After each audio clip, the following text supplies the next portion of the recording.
It is about the collective. Serving those that you lead. There are moments of chaos.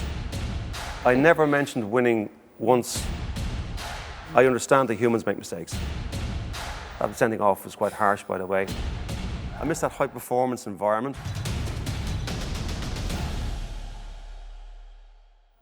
Jim Gavin needs little introduction. He is Assistant Director in the Irish Aviation Authority, having served for 20 years with the Irish Defence Forces. Jim has been involved with the Dublin inter-county teams for 22 years, winning 33 trophies as either a player, coach or manager. In his time as manager of the Dublin senior football team, he won 18 out of a possible 21 trophies and set a record of playing 35 consecutive games, championship and league, without defeat. Jim is also an ambassador for Irish charities BOHER and the Dublin Neurological Institute, as well as being a patron of Touch Ireland. We are celebrating Jim here today in the surrounds of the RDS, an institution that has long had a mission of playing its part in helping seeing Ireland truly thrive economically and culturally. And it is in the spirit of that mission that we are here to celebrate Jim today with their annual award that marks people of distinction for their contribution to Ireland over and above their normal employment. Jim, congratulations on this honour today. Has a higher sense of purpose been something that has always driven decisions for you in that long, brilliant career? Thanks, Anya. First of all, I'm just delighted to be in the RDS today, and it's a very, very humbling to accept this award, but I'm also honoured and privileged to do so. And in some ways, my philosophy aligns with the ethos of the RDS to try and help people thrive. From obviously, as you said, the RDS's mission is to help Ireland's economy and its culture grow and thrive, and that's something that has always been probably in my DNA, that I've done my best to with the teams that I've been involved in, to just help them to be their best, to create that environment where they can be their best. And that, you know, I suppose to answer your question directly, that probably came from my mum and dad, where they really said, go after your dreams, pursue your passion, pursue your purpose, and go for it. And you know, my mum really kind of facilitated that for me, in terms of my desire to become an aviator, to go to the military. And she probably was my first Maslow, Abraham Maslow, which, you know, he said that the human race is the story of men and women selling themselves short. And my mum and my dad made sure that their kids were not going to sell themselves short. So that sense of purpose definitely came from home. They came from a rural background in West Clare, moved to Dublin in the early 60s, and pitched their tent on the banks of the Grand Canal. So they created that environment for me and for my siblings as well to pursue our dreams. And indeed, you know, I proudly wore the uniform of the state for 20 years, sworn allegiance to the Constitution, and served not only my troops, but we serve the Irish people. That's what they do in the Defence Forces. And I suppose that sense of serving those that you lead was imbued in the Irish Defence Forces in Ogle and I've been probably trading off those skills and that culture environment they created for me ever since. And trading off those skills, as you say, is that something you were taught in 20 years with the Irish Defence Forces? The importance of the collective, the importance of having each other's back, the importance of teamwork. Was that just constantly instilled in you in the army, which you were obviously then able to take into other leadership roles? Yeah, it certainly was. I think the first thing to say is that leaders are not born, they're made. That's from my experience. Certainly, I think young boys and girls can pick up certain leadership traits from the environment that they're home and how much their parents or guardians empower them. But from the Irish Defence Force and their training system, and in most high-performing teams, not only military, but in a company, in a firm, it is about the collective. It's about the sum of the parts. And leaders, you know, they don't get results in companies or organisations. The people they lead do. And that's what the military teach you. So when I was a young 18-year-old, being taught platoon tactics on the plains of the Curragh camp, in those dark mornings, great memories, by the way. But we were taught that you needed to empower your team, and that the success of this mission, whatever strategically you were on, would be down to the collective. And within that, there was a framework where individuals could express themselves, even though the commander, as a young cadet platoon commander, you give your intent, but you support your troops, you give them information that they need, you give them clear lines of instruction of what needs to happen, but then you let them apply that. You give them the content, and then they apply it to their context. And even in the working environment that we all find ourselves in now, e-working or working remotely, leaders need to get and managers need to be comfortable with being uncomfortable, as in giving their people that empowerment, because in terms of self-determination theories, intrinsic motivation is a huge driver, and that's the purpose that you were relating to you referred to earlier on. So I had a great desire to serve to the country. And even in my current role, with my colleagues in the Irish Aviation Authority, our role really is to serve the travelling public on either you're flying through Irish airspace or on an Irish air operator, that it's the safest and secure that it can be. So when it came to the Dublin football manager role, it sounds like your parents instilled that passion in you, follow your passions. You had the army that taught you about the collective. Yeah. You had been a player for Dublin. You Yes. have won trophies as a player. And then you find yourself in this leading a dressing room. You are a student of psychology. Yeah. You know, talk to me about how important psychology has been in all of that training for moments like that, and some of the mantras that have been persistent throughout that career. Yeah, how long do we have? Give me two of them. Okay. Well, I suppose if you refer to my career, and I played under some great managers and great players for 10 seasons with Dublin. So I lost a lot more than I won. I had the great fortune to be involved with the 1995 team and played in that game, and they're great memories. 25 years, this, as it happens to be this year. That feels tough saying that, I have to say. I still think I'm 25. But Daniel Gilbert is one of the psychologists from Harvard that I would follow very closely, and he says that humans mistakenly think that they're finished. And he has a really strong theory called the history of illusion. Or the end of history of illusion, and that is where people perceive themselves that what they are right now will always be the same. So from when I saw that as a player, that when we were involved during the 90s, that we had success in 92, 93, 94, isn't winning provincial titles, getting to All Ireland semi-finals and finals, and when we got over got to the top of the hill in 95. There might have been a perception that it'll always be this way. And for myself, when I won, I was just turned 24. I'd had an All-Ireland medal. I had my pilot wings. I had my officer's commission, Defence Force. What else could go wrong? Well, in terms of my sporting career, 96, 97, 98, 99, 2000, 2001, and my last year, 2002, we won the Leinster title, which was celebrated like we won an All-Ireland. And then we go on from 2003, 4, 5, 6, 7, 8, 9. You still with me? Yeah. 10 and 11. I know. When Dublin won their next All-Ireland title. Yeah. So that certainly framed my view of the world in terms of there are no guarantees in sport. There are no guarantees in life. You have to earn all of your performances, all of your victories. And it's no different for kids with academics, studying for their leaving certificate in their third level education. You really kind of get out of what you put into it in terms of your preparation and how well you prepare for the exam. It's the same in sport. How well you prepare going on into that battle will determine really how you perform, and how well you perform dictates the result. And I've seen this in aviation. I've been involved in that sector for 25 years.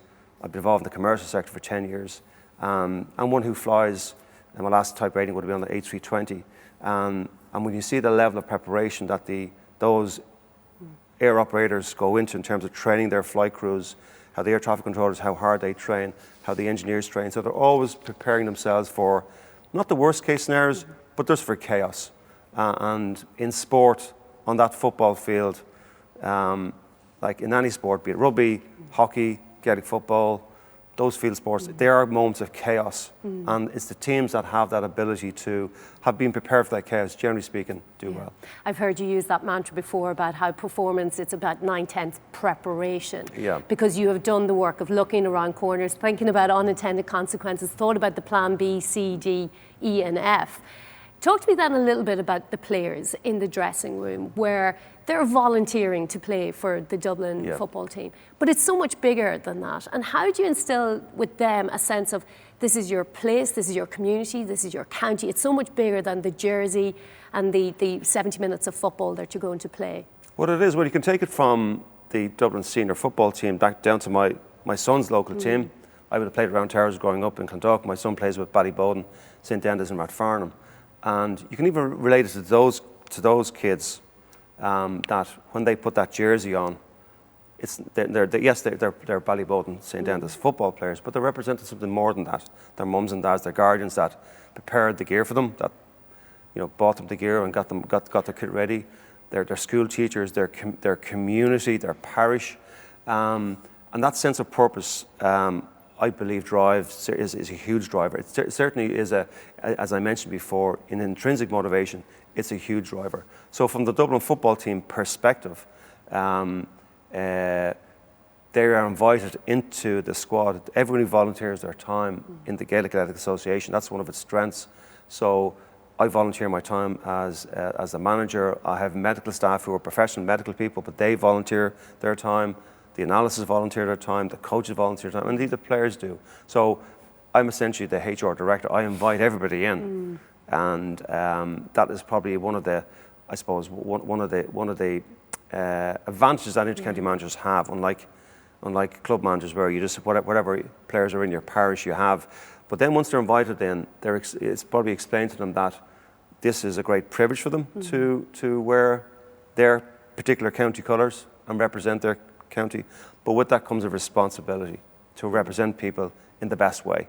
And how do we do that? Well, this time, May of last year, before we commenced the championship for that 5th season championship title in a row to try and get that, and that wasn't the real driver. The real driver was representing counties, and the outcome of was obviously the 5 in a row.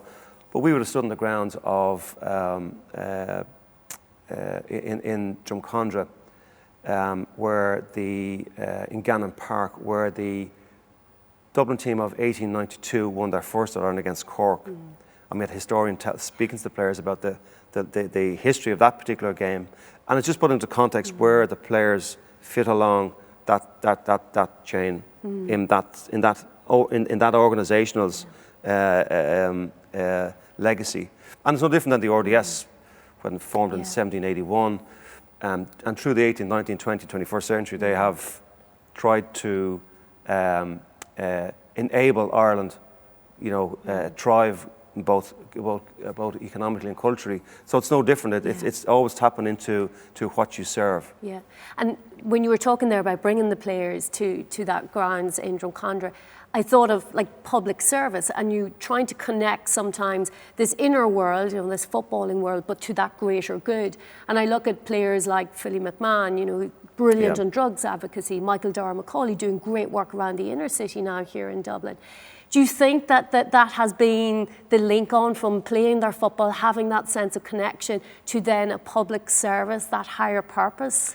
Yeah, it's a bit of a public service. It isn't the only purpose in the team, but that is certainly a core part of it. And how players and how employees or society behaves is a function of 3 things: the culture that's there, the environment that's being created for them by whatever leaders are there, and the value set. So one of the key values we had in the Dublin football team was one of gratitude and one of humility. So in terms of humility, St. Augustine would have said that the first foundation is humility, and the higher you want the structure, the deeper the foundation. So that sense of giving back is a huge part of that Dublin football team's DNA, and that's why you see players behave in that particular way. It's a reflection of the value set that they hold close to their hearts. And were they hardwired to always want to win? Like when you went into dressing rooms, was that always the all or nothing? We're leaving here with a victory today. Interestingly, no. I never mentioned winning once in the dressing rooms that I was involved with. So I would have coached the Dublin senior football team, management for 7 years, and the Dublin 21 for 5, and on top of that I coached them for a year. So over those, 12 years, and the 9 All-Irelands that those teams won, I didn't have to mention winning once. What we tried to execute was a performance, and that might sound quite cold and clinical, but the reality of it is that in any business, in any organisation, how well you perform will dictate the outcome. So if you perform to your very best, both as an individual and collectively, generally speaking, the outcome will be what you want. So we didn't focus on the outcome, we focused on getting our performance right. The result of it was the outcome was a win. And I first picked this up from a great man from Roscommon, Lieutenant General Dermot Earley. He wasn't the Chief of Staff of the Defence Force at the time. Dermot's deceased now, and may he rest in peace. But one of my first interactions with him was in a dressing room where I heard him say, and you'd expect being in the military that there'd be lots of shouting and roaring and we're going to battle on the Gaelic football field. But what he said was really interesting, and they teach about moral courage in Defence Forces, physical courage, integrity, loyalty, but also authentic leadership. And Dermot was a great exponent of that. Very big, warm-hearted man, transformational leader, and how he connected with his team, his troops, which is another key part of leadership, is connection and have the ability to listen and to reach out. But what he said was, after he introduced himself and to us, and probably more importantly, asked us how we were and what was our experience. And of course I said, I'm having a great time in the military, sir. It's a great experience. But what he said was, before we went out, that the greatest reward that you'll ever get in life is the satisfaction of doing something well and doing it to the best of your ability. So you can put that in any context. So under 12s at Ballyboden, what we're saying is just go out there and be your best. That's all we want you to be. Doesn't matter what that looks like. Some players might be great fielders, might be great blockers, might be great scorers. We're going to create an environment where you can be their best. And they'll play at their competitive level. And they have a great saying in that club where no boy or girl is left behind. And I think that's just really beautiful to say that. Doesn't matter what standard you're at, in your own context, we're going to get you to be your best. So in terms of the Dublin football dressing room, I've used words like that or similar. It's all about executing that kind of. John Wooden, another, he was a coach, but also a philosopher and a psychologist at the same time. And success is a peace of mind, knowing that you did your best to become the best that you were capable of becoming. Now, he would have came before Dermot, and I suspect that Dermot would have read a lot of his literature, and indeed Abraham Maslow, where Maslow's hierarchy of needs, which I'm a huge fan of, is all about self-actualization. And as a leader, your job is to create that environment at the very base level. You food, shelter, and water. We have in this island, we have all that. We have security on our island. And then we have, I suppose, respect. We have a good education system. People get great, feel self-esteem. They become creative. And the paradox of becoming creative is that you make mistakes. So it's okay for the kids to make a mistake. That's fine, once we're trying to apply ourselves to be our best. And from that then, players will self-actualise. So that really was, for me, with the Dublin football team, was trying to get the players to self-actualise, to be their best. And on most days it worked, and some days it didn't. And on some days we were, for whatever reason, we won. Out of the 6 All-Ireland, senior Irelands that I managed the team, 3 were won by a point. And the other 2 games went to a replay. So there were very fine margins. Maybe it was the resilience of the players, that might have been part of it, but it was always driven towards be your best. And some days it works for a player, and some days it doesn't. You just take them off and you put another player in. And players are comfortable with that because they all understand that collectively we're trying to perform and to be our best representing our county. And you mentioned resilience there, because it doesn't matter if it's the cadets, the under 12s, an All-Ireland winning football team, or the Irish Aviation Authority. You're trying to teach people skills, you're trying to nurture their attributes to get them to this consistent performance. And resilience within all of that, and as you say, learning to make mistakes, being okay with failure, but then we're enduring this massive test here in 2020 in the midst of a global pandemic. How do you teach resilience? Well, just go. I'll come to that in a moment. Just Yeah. go back to something you mentioned about making mistakes. Like the aviation industry, one of the reasons why commercial air transport has become so safe is as somebody who regulates that industry, I understand that humans make mistakes.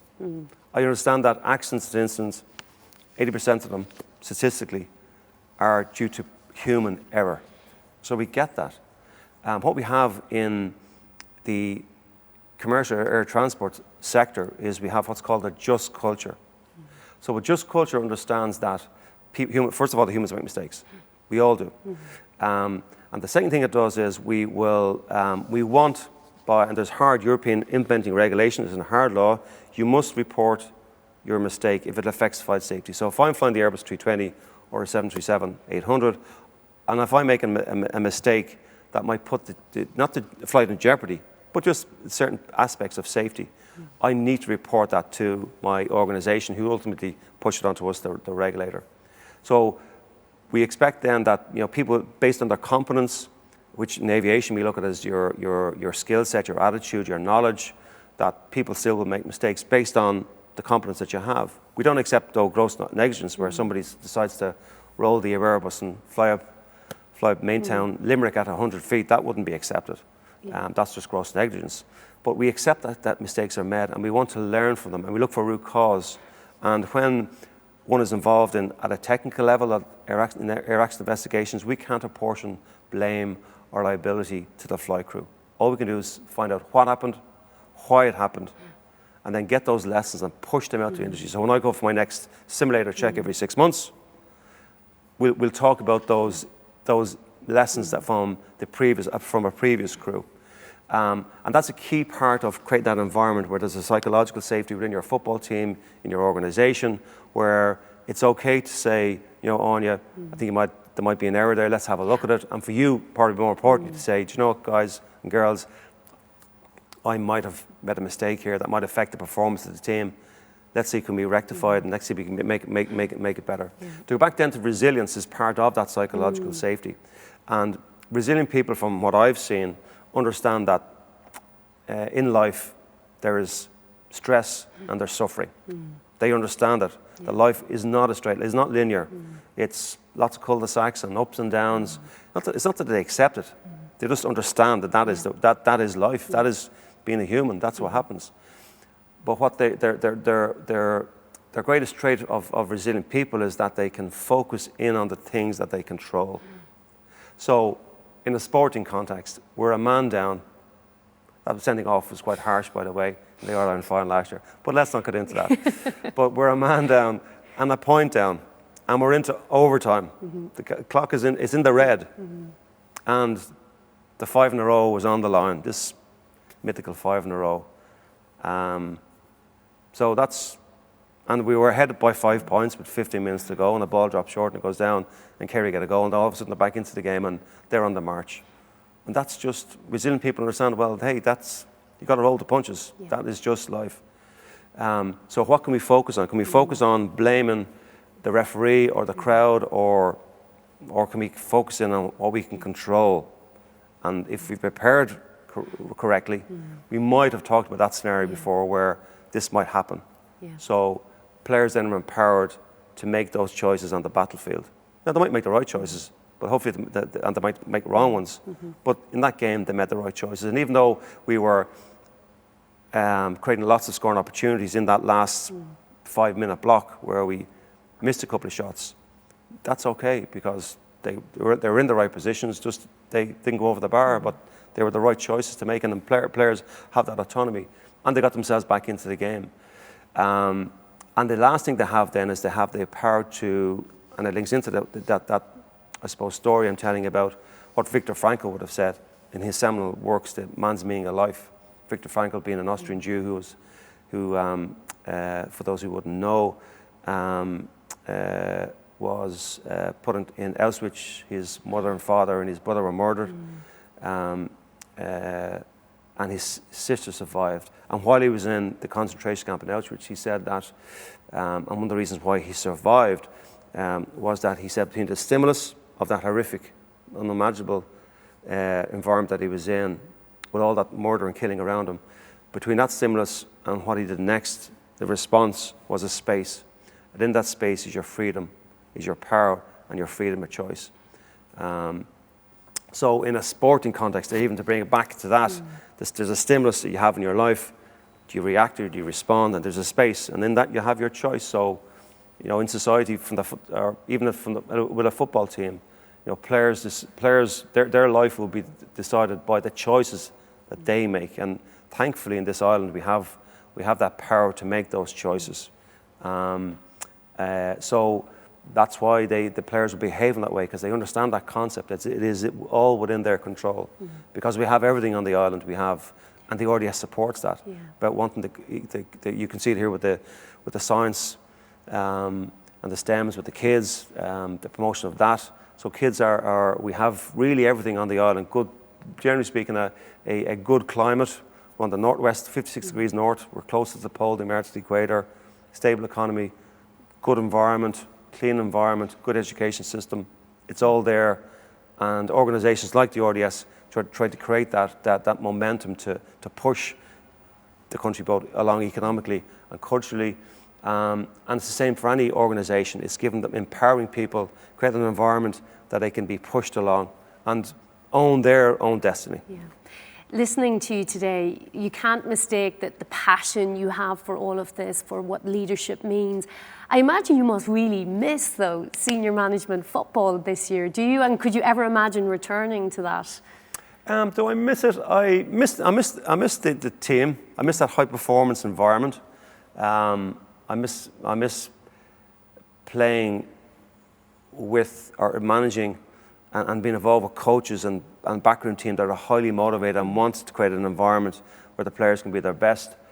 Of course, you miss it, and I was involved for 12 years on the spin, from the 21s to the seniors, and do you miss it enough to go back? I've gone up with a lot of those players and seen them gone up as under 16, 17, and now they're men with families, and it's just great. That's great to see.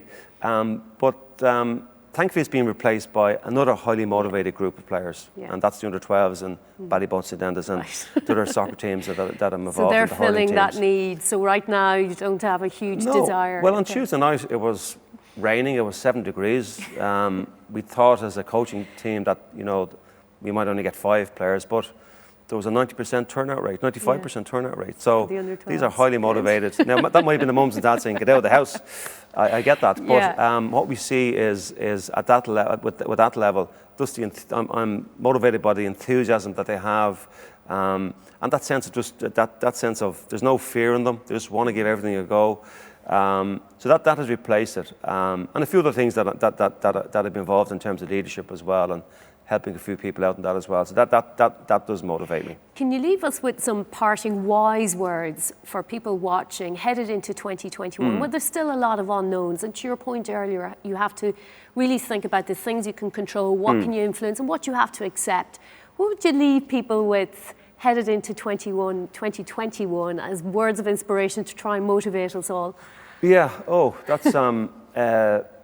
that's a very difficult question to answer in such a short space of time. I reference 2 people. First one is Nelson Mandela, who died on the 5th of December 2013.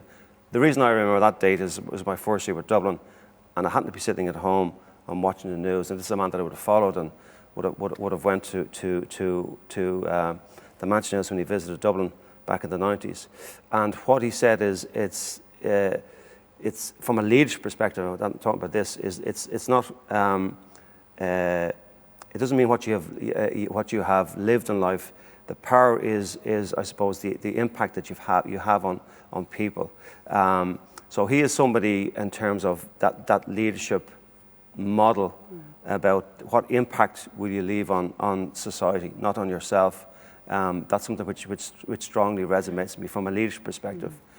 The other story I'll tell briefly, and I don't know how much time we have left, but is on a guy called Jim Stockdale. Jim Stockdale was a US Air Force pilot, shot down over Vietnam. I'm not going to get into the rights and wrongs of that particular war, but war, I have seen it close up, is horrific, even though sometimes we do glorify it. But he survived some ways a concentration camp in Hanoi, and some of his colleagues didn't. And when he came out of that environment after 7 years, 4 of them were in solitary confinement, and he was tortured 20 times. And in his book, he says that the reason that people didn't survive that particular environment was that they believed that come Christmas, the Marines would arrive, and they didn't. So come Easter, the Marines would arrive, and they didn't. So come Halloween, the following year, they didn't arrive, and got to Christmas, they didn't arrive. And he said that they died from a broken heart. And I think that's important in the context of what we're going through now at the moment with the pandemic. And he was asked, how did you survive? And he said he still had the discipline to keep hope that he would eventually be released and he would eventually survive. But he had also the self-discipline to face the current facts of his brutal reality of what he was going through. And that is probably important for us to not, I'm not saying not to be too optimistic, because there's a great Irish phrase called Níl tile dá bhéid nach drán, even the highest tide will turn. And this tide will turn. But it's important for us to keep in context and keep the hope that we will survive, but to face the current facts of our harsh reality. And that is probably, in terms of resilience, that's another key strength. So that's maybe my last message. Maybe the Sean Focal will finish on that. Níl tile dá bhéid nach drán, even the highest tide will turn. Very good. I love that. Thank you so much for being so generous with your words, your insights, your motivational lines for us today. It has been wonderful to talk to you, and congratulations on this wonderful achievement. Jim Gavin, thank you. Gurmail Margaret.